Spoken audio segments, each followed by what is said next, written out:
Okay. Finally. Whew. I haven't used StreamYard in a while, and it uh, took me a little while to get all my settings fixed here, and hopefully hopefully everybody can jump in here. I'm a little bit late starting this morning. I actually started on time, but everything. Hey Zach, how are you?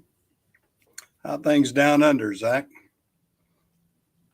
I'm up here at the shop. I hope this green screen doesn't bother anybody. It's a little bit fuzzy. I hope it doesn't bother anybody. I'm just back here in my office, and I thought I'd throw the green screen on. Probably ought to have a little bit better lighting and everything to make it work right. But hopefully y'all can tolerate that. I got a picture of my old job when I was down at Carolina Freight. Good there, is it? Okay, good, Zach. Good, Zach. I appreciate that. How are things down under? You're coming into your say, are you in? You're in your winter months down there now, aren't you? We're going to be coming up to our fall before long. Uh, yeah, you're down under. You're down in your winter months. I don't envy that. I don't look forward to winter. Uh, Winter is not too bad here in the South. It's cold down there, is it? Cold down under. Yeah. Well, it cooled off here. We had a big rainstorm last night. We got about 3.5 inches of rain in just a couple hours. And let me kind of do something over this. This is making a little bit of noise on the camera there. Of course, it moves around, it seems like. Hey, James. Okay, that picture is me running what they used to call a switcher. That's a whoops, there it is. That's a B model Mac, a B61 Mac. Uh, I used to run that particular Mac right there at Carolina Freight, which was a big trucking terminal here in my hometown. Carolina Freight got bought out back in the '90s, early '90s by ABF, but that was a yard switcher. We had the twin stick, yeah, oh yeah, that's a B61 duplex, and I loved it. I loved being able to do the twin sticks, and I got good at it. And you could do little short runs because we were going from, we weren't going, 100 yards at a time, a quarter mile at a time, going from yard to yard or something like that. So it was a lot of in and out, in and out. No power steering though. No power steering on that truck. They put an air assist on it a little bit and kind of made it turn so it would turn better to the left. But that one, I was young and I could build up my arm strength. I can tell you that because it definitely was a monster to turn all night long for 8 hours. Are you still working at Swift? Are you, James? Well, good. Hey, T. Paul.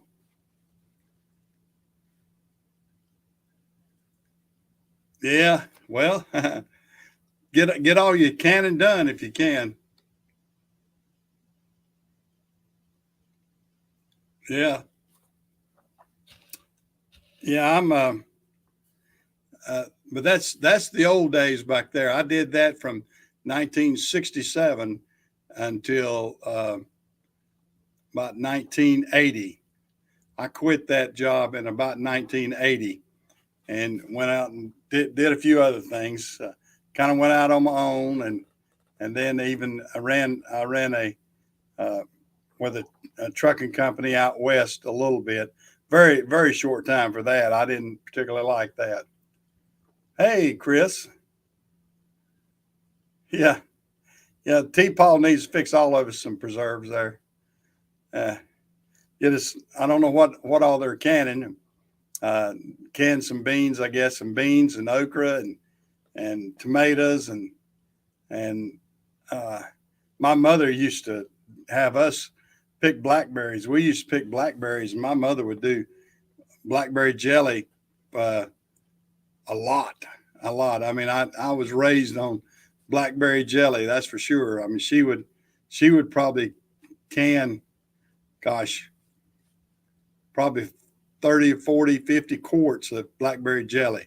I mean, it was delicious. I mean, we ate it all of our life. You got some peach preserves and some red hots. Ooh, I'll take the peach preserves. I'm not much for the red hots. Yeah, yeah. We used to get around and snap beans and string the beans we do the string them and snap them and everything. We used to do that, and uh, yeah. Well, no, I wasn't much for doing that much on beans either, but we used to have to do it. I mean, that was just one of the chores. I mean, we kind of did it in the afternoon a lot of times. Instead of sitting around watching TV, we'd sit around and talk and do that. That was our entertainment for the day, and talk about what was going on that day and all that. And my dad was big on, we used to have a lot of potatoes.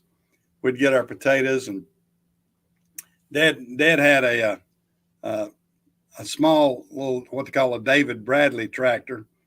Uh, you don't see them much around anymore, but there was a little walk behind tractor, and he would get that and and get the potatoes up with that. Had a turn plow, and we'd go behind him and pick up the potatoes, and I didn't mind the sweet potatoes were a little bit easier than the Irish potatoes. The Irish potatoes, I never was that keen on them. I don't know. It's just something different. I guess because the sweet potatoes smelled better, and I knew Mom would fix those sweet potatoes up. My mother used to bake them. Oh man, to split those open, put butter in there. That was some of the best eating there was. My mother was a good cook. She had to be.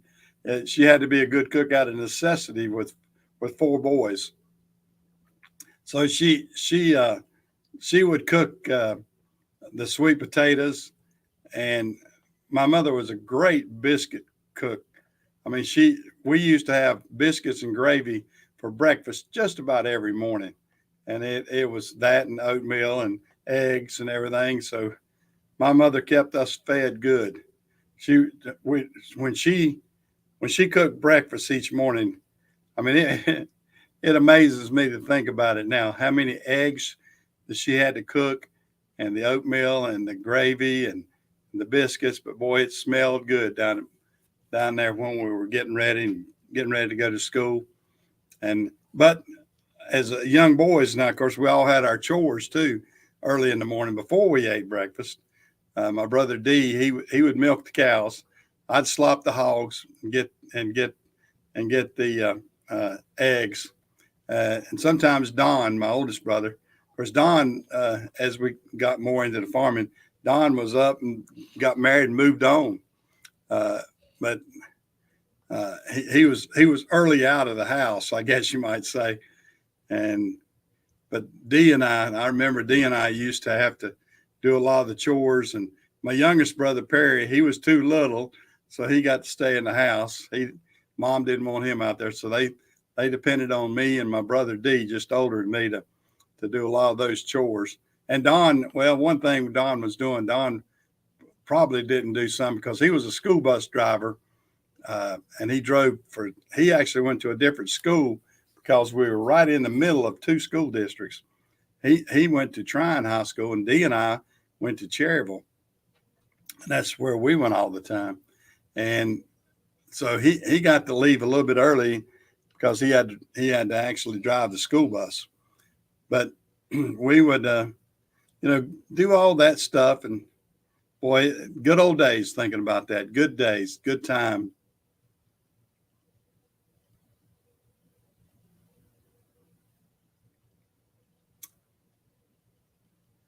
Your tomatoes are 6 foot tall and blooming. Wow.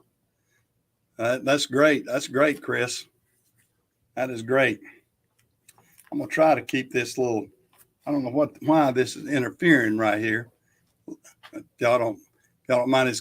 I've got this green screen up behind me. Like I said, showing everybody uh, the truck. I had to remember which that's the truck that I used to drive at Carolina Freight, and that's a film. Actually, I got a film of that. That's a picture of it right there. But I was backing into the dock there and uh, positioning that trailer. I used to have to do that, and you see how close they are together. That particular dock, that's the northbound dock. It held, I think, 105 trailers at that dock. The other dock, the southbound dock, had 165 doors. So we had a combination of about 250 doors. Now, my primary job, if I was assigned to the northbound terminal, would be to get trailers just from that terminal and move them around at positions in that terminal. Now, every once in a while, though, they'd say, go over to the southbound terminal and pick up trailer number so and so out of door 58 or something and bring it back and put it in door 25 and that sort of stuff. So it was a busy job. It was a good job, though. I like that job as good as any job I ever had, really. It's like everything, though. I mean, you tire of it after a while, but the skills that I learned from that job and, just the consistency of that type of work, it was a good labor job, and I enjoyed it. I enjoyed getting better at the truck and learning the intricacies of a truck and how when you're gearing it down and how it feels and how much the torque and everything from the truck and that sort of stuff. So I don't know. It was, as a young boy, that was a real good job for me to have. Well, young man, I did it till I was about 30 years old. I was probably I was in my late 20s when I left Carolina Freight, 1980, 79, 80. So I was about 28, 29 years old when I left. And, but it was a good time. It was a good time. I enjoyed it. Yeah, that was a road tractor, and they cut it down, Chris. They did exactly what you're talking about. They cut the frame. They shortened the frame, I think, about a foot, and it actually had an airbag lift on it, and the back window was cut out. Now they cut it out larger than the window because if you think about those old B model Macs, just had a small opry window in them. So what they did, they took a torch and cut a larger amount out of the back. Now OSHA made them quit using these kind of trucks because somebody said they weren't safe and everything. But up until 1980, they were using them. About probably around 80, early 80s, they got the conventional ones where the Ottawas and all those kind of switcher trucks. But I like that truck there, and you could do things with it that you couldn't with those Ottawas and everything. I mean, the Ottawas and all that, they came in, they were automatic. They had safety features. You had to completely come to a stop to lift it. So we didn't have to come to a complete stop with those things. We were dropping those trailers as we were backing in, and if you were good, you would have it hit that dock and be down at the bottom at the same time with that airbag. And that's what you were doing. And the same token, we would get them, and as soon as we could get it just a few inches off the ground, you could take off with it. And that's how you got faster. I mean, you learned little techniques how to get faster at moving the trucks. And we would get it, hit it, blow our horn, and take off. And then, of course, you didn't want to get too fast because on occasion you'd pull somebody out. We'd have people up in the trailer, and then all of a sudden you'd be pulling around the dock, and you hear bam, bam, bam on the side of the trailer, and somebody'd be all upset because you pulled them out, and they were still either loading or unloading, and you got ahead of what the dispatcher wanted you to do. Yeah, hit that like button. I appreciate that when you do that. I appreciate all that. I've been busy this week working in the yard and working. I got my new lawnmower.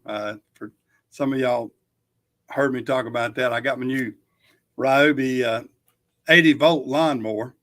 I like it. It's pretty good. There's some things on it I don't. Well, I guess I'm getting used to it now, but it's a zero turn, but it only has one joystick, and I guess you could say it's more like an electric wheelchair. You know how if you've seen the electric wheelchairs where they got one stick and people turn around and move and go to everything, and that's the way it sort of operates. And so it takes some getting used to. When you're used to having two sticks to pull forward and backwards and everything, that makes a difference. And you might know at the same time that I was doing that, my one that I bought last year, the 48 volt with the twin sticks, one of the sticks, actually the controller arm, went bad. Of course, Ryobi is real good. It's 3-year warranty. They sent me the new arm. Didn't take much to put it on. We just had to take the side panel off, a couple of bolts, two plug-in wires, and it was done. And it probably took Jim 15 minutes to put it on. So it was pretty quick fix. Yeah, it's exactly right, Chris. You have to pull the stick up to make it move so you can move it. And then when you want to park, when you put it on park, you push it all the way down and it puts it in park. And it's got a LED panel and everything, but it's got a lot of batteries. It's got 4 12 amp, great big 12 amp 40 volt batteries. Then it has 3 100 amp power packs. And I mean, they're great big power packs that slide into the back, and it's got the power. It'll last a long time. And that's the one thing that was getting me on the other one. The other one was requiring it was needing recharging a little bit more.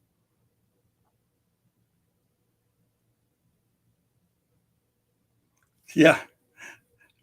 Well, right now I still got all the necessary things. I don't have to use a hammer or a pry bar, but yeah, it's doing pretty good. I'll put a video out. I got a video I'm gonna put out where Jim and I changed the blades on that the 48 volt one, because nobody shows how to do that online, and it's actually the same for the 80 volt. It looks like it's the exact same deck, but it's just different motors. I mean, they're 80 volt motors instead, as opposed to 40 volt, 48 volt motors. And, so it's a little bit different setup, but they are, pretty good mowers. The 80 volt one has 6 blades as opposed to 3 blades. It has 3 motors, but 6 blades. So it's doubled up on each motor.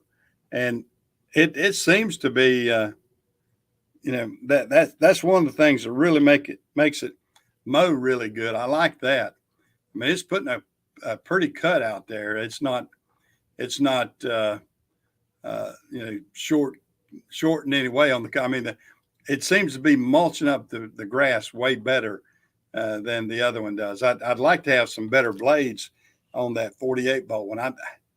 They say you can't do it the same way, but I declare it looks like you could almost do it the same as you do on that other one. But that's we may have to experiment anyway. Yeah, I guess you could charge. I mean, if you had solar power, you could charge them. It would take a long while. The charger is a pretty good sized charger. So if you charge them off solar, you'd have to have solar, solar charge. I mean, you're not going to get a little small, one panel charger to make it charge any at all. No, it would take forever to do that. I mean, it's a big power pack. So if you were charging it with solar, I mean, you'd have to have solar set up at your house. I mean, you'd have to be the type where you're producing enough power that you could power your house, and have it the inverters and everything. But as it stands, I mean, it's got a big, it's a pretty good sized charger that comes with it, and it charges all 7 batteries at the same time too. And those are big batteries, so it's pretty good. It takes about 3 hours to fully charge it back up. Or if you've got other batteries, you can just pop them right in there. And for me, fortunately for me, I do have other batteries. I mean, you don't have to have the 12 amp batteries for it to work. You can work it off of a 6 amp battery, just so it's a 40 volt. But it's the exact same 40 volt batteries that Ryobi's known for. Although they just make them for capacity reasons, they give you 12 amp batteries, which is huge. I hate to think what those batteries go for. I mean, I would imagine that's probably a $300 battery. They say the 100 amp is those are $800. That's what I've been told. So I don't want to lose one of those. That's for sure.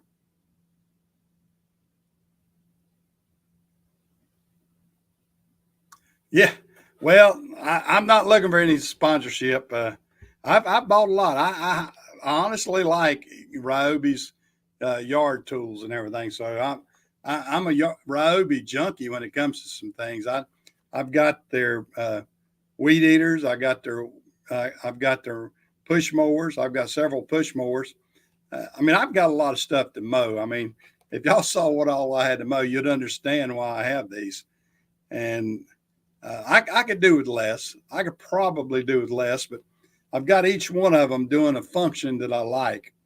And the I got the 54-inch 48 volt, kind of doing a little bit more rough stuff. I've got some rough areas that I have to mow, and I use it knowing that I'm going to kind of rough it up. I got a 42-inch when I'm doing. It's good for bagging and mulching and stuff. So I've got a bagger mulcher that I can put on it. And then the new one I'm doing just for regular mowing around the house and out in the yards and up and down the road where I know it's not bad and stuff like that, and up at the shop. But I use it. I'm using it more. Well, I'm going to use it probably less sparingly in the future, but right now I'm kind of just taking it easy on it.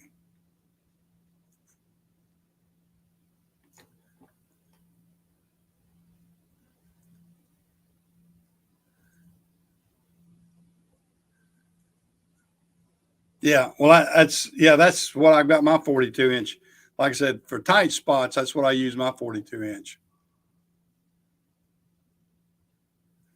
Yeah, yeah, I like a bat wing more. I've got a big, I got a big 12 foot, I believe it's 12 or 14 foot mower right now behind uh, my big tractor, and it's a nice one. It's a nice one. I wouldn't mind having a bat wing so I could get even more at one time, but this one does pretty good. I mean, it's got uh, it has, is it 3 heads? It's got, I can't remember. It's a real good size mower, but and it's clutch too. It's not, it doesn't have the shear pin. It's got a clutch. So I mean, if it gets to bogging it down a good bit, and that thing was uh, pretty good too. But yeah, if I got anybody out there that wants to give me a bat wing to try out, like some of these channels, yeah, I'll be glad to experiment on somebody's bat wing mower, because I got the land to do it with now. I mean, 75 acres of land. That's a decent amount of land to keep mowed. I can tell you that.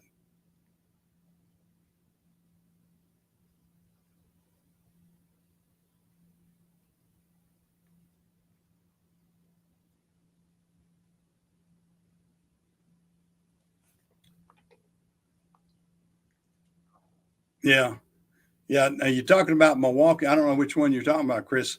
Yeah, I've seen. Now I've got some different adapters out there that will change some things around too. Now I've bought some real nice LED lights, off-brand lights that slide on the battery of DeWalt that we're really loving in the shop. I had to show them sometime. I found them on Amazon, and boy, they really are nice. They're better than what DeWalt sells. They were about $32, $34, something like that.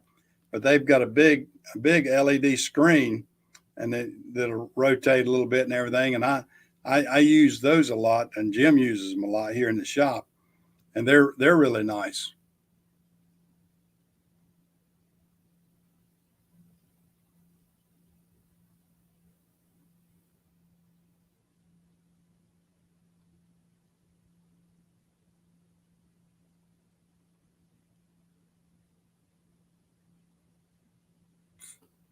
Yeah, T-Paul, now what part of South Carolina?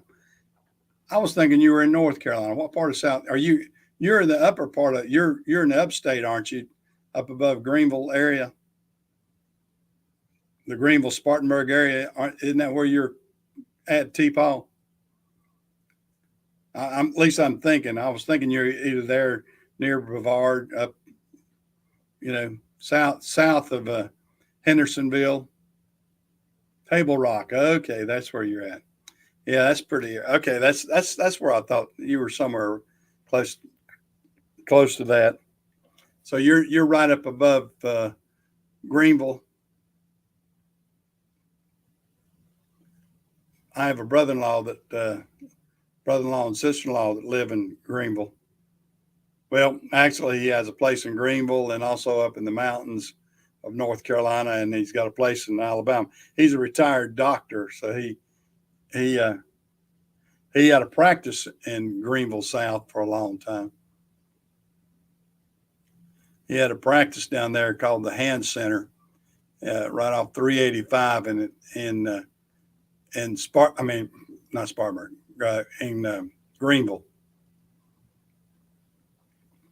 But that's a pretty area up there at Table Rock. I like that area. What's that other little town? There's used to be a boy down there that used to sell a lot of tools and everything. I can't remember his name, but he was in a little town. They got a little small college. I can't remember what. It might be North Greenville Tech or something like that. It's right up there near between there and Hendersonville.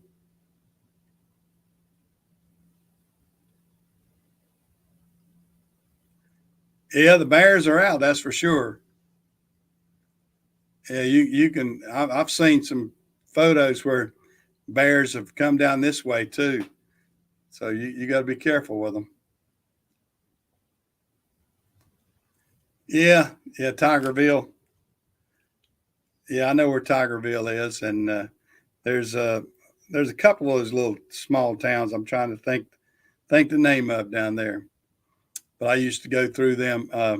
There's one that was north on was it 25 going north toward Hendersonville, in it 25 it runs from Greenville up to Hendersonville.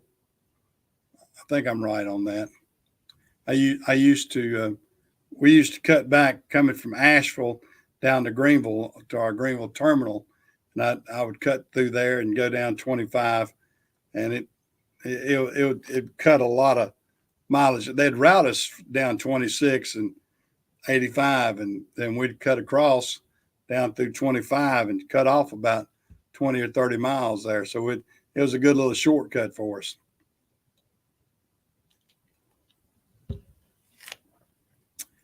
Yeah, I used to go down come off that mountain at Hendersonville, and uh, it was pretty good little run down through there. I like that. If you're doing that early in the morning and everything, like 2 or 3 o'clock in the morning, it's pretty nice. Pretty nice. Well, guys, I'm going to get off of here because I've got some things to do. I've enjoyed being on here this morning. I'm going to get off because I'm kind of busy again. My wife has a lot of things for me to do. Uh, I might get in here and I've got a couple of videos I've been working on and try to get them up. But as it stands right now, I'm gonna probably get off and try to enjoy the rest of my Sunday. And y'all enjoy y'all Sundays too.